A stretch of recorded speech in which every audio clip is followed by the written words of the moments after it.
سارے صحابہ نے بیعت کر لی، تمام صحابہ نے، سارے صحابہ فارغ ہو گئے، لیکن ایک شخص رہ گیا تھا جو مکہ سے چلا تھا لیکن ابھی اس مجلس میں نہیں تھا۔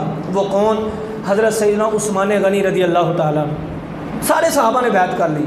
کمال جائیں جو لوگ ان خلفاء کے اوپر، ان صحابہ کے اوپر طنز و تنقید کرتے ہیں، ان کو یہ سوچنا چاہیے قرآن ان کی توصیف کس طرح بیان کرتا ہے، کس کمال والے انداز میں بیان کرتا ہے۔ اور نبی پاک صلی اللہ تعالیٰ علیہ وسلم نے فرمایا میرے صحابہ تم سب نے بیعت کر لی، اور اللہ نے یہ خوشخبری بھی سنا دی کہ تم نے یہ جو بیعت کی ہے اللہ کی بیعت کی ہے، یہ جو ہاتھ تھا یہ اللہ کا ہاتھ تھا، لیکن میرا ایک غلام رہ گیا، وہ ہے عثمان غنی رضی اللہ تعالیٰ عنہ، اس کی بھی میں بیعت کرنا چاہتا ہوں۔ صحابہ نے عرض کی یا رسول اللہ صلی اللہ علیہ وسلم حضرت عثمان تو یہاں پر ہے ہی نہیں، وہ بیعت کیسے کریں گے؟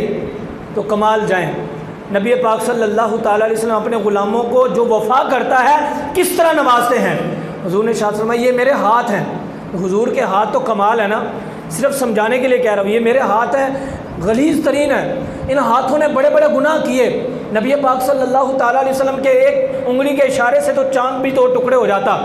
جو ایک ہاتھ اللہ کا ہاتھ تھا نا، اور دوسرا ہاتھ حضور کا تھا۔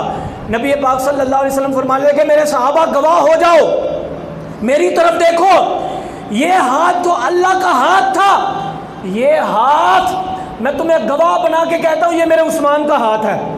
اور اس طرح نبی پاک صلی اللہ علیہ وسلم نے ایک ہاتھ کے اوپر ہاتھ رکھا اور عثمان غنی رضی اللہ تعالیٰ عنہ کی بیعت کی، حالانکہ وہاں پر عثمان غنی موجود نہیں تھے، لیکن ان کی وفا پر حضور نے ایسی وفا دکھائی، ایسا کمال دکھایا کہ ان کے لیے ایک ہاتھ اللہ کا بھی ہے اور ایک ہاتھ نبی کا ہے۔ دونوں ہاتھ جب مل جاتے ہیں تو اللہ کتنی رحمتیں عطا فرمائے گا۔ میں نے پہلے عرض کی اللہ ہاتھ سے پاک ہے، لیکن میں سمجھا دیتا ہوں یہاں پر یہ کیا بات